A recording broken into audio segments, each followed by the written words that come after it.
So this is the RC vehicle that started it all for me. And I don't mean that when I was a kid I had a Stampede and I felt nostalgic over it. No. My mom would never buy me a hobby grade RC vehicle when I was a kid. Didn't it's not that we didn't have the money, she just didn't think it was a good toy. So off to college I went and I got some money for birthday, Christmas, I don't even remember what. And had a buddy that worked and managed a hobby shop, and first thing I did was go in and I bought myself what he recommended, which was the Stampede. And this is the very Stampede that I bought way back in 1995. So I've had this thing for 25 years now. I can still get parts for it, and I don't drive it like I should because basically I screwed it up, and it's fixable, but I just don't know that with it being as old of a design as it is, even with the parts still being available for it, that it's worth messing with due to there being a lot better stuff out there that, while parts support for them may be fleeting, the design is better. I basically put too big of a motor in this thing.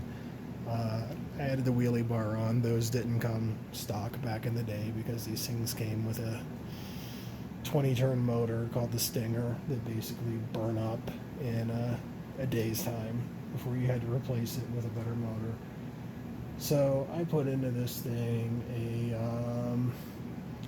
3500 kilovolt 540 take-on motor, hobby wing 60 amp ESC.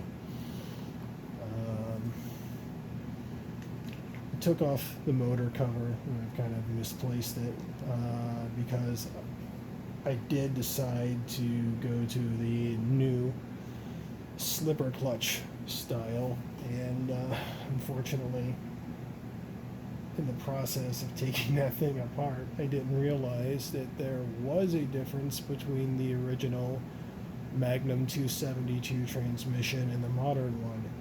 They didn't use the same axle here that the spur gear mounts onto. It's a different shape.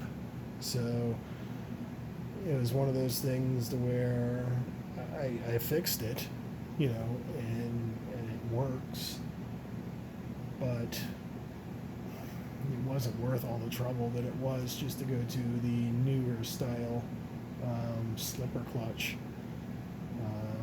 Yeah, it's a better slipper clutch system. You don't have to put the pegs in it, and you can tighten it down better and everything. But so back to what I was saying about ruining it. I put too much motor in the thing.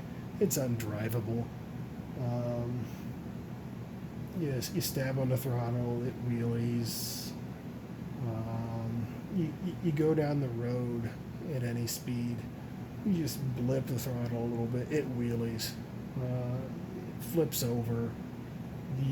The handling of the thing has been ruined. I don't know how people buy these in the VXL form and drive them. I imagine the Rustler is probably better with its smaller tires and shocks to where it doesn't want to bounce all over the place and flip and wheelie all the time or what have you. But yeah, I don't understand how people drive those things. They're overpowered. But yeah, this is the original guy, except for the transmission that I rebuilt for no reason at all, except for to go to the more modern transmission.